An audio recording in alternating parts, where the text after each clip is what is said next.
Don't judge this video based on this length because your each and every second is very precious. So I am going to give you my roadmap how I scored more than 90% in my class 10th exams when less than 15 days were left. So firstly, believe in yourself, you can and you will. So the plan is already mentioned on the screen. You can pause it and take the screenshots if you want. And this is just a brief roadmap. You need to work hard yourself, and the only thing that I can give you is guidance right now. And the thing that you have to do is the hard work. So now the time has arrived of do and die situation. You have to work, and if you won't work, you will regret after your results.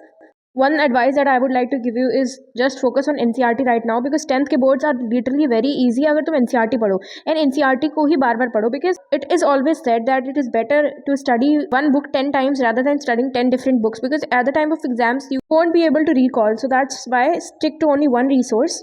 And now after I have done like NCERT for these mentioned subjects, you should also practice some questions that are PYQs and mostly in sample papers that is included. So practice sample papers with timers because in the exam hall it is very important to complete all the questions that are given because there is a step marking of each step. So write whatever you know about that particular question. अगर तुम्हें कोई question नहीं आता for example, if it is a physics question, you can write down the formula, you can write down the given things and whatever you have to find out. So it will definitely fetch you some marks. So now a piece of motivation. So अगर तुम लोगों को लगता है कि a piece of paper cannot decide my future and 15 days में पढ़ के क्या ही हो जाएगा, so it would be definitely better from today's position. And the day when the results will be out and तुम्हारे friends के तुमसे ज़्यादा नंबर आएंगे, will automatically feel regret. So start working hard today, otherwise regret later.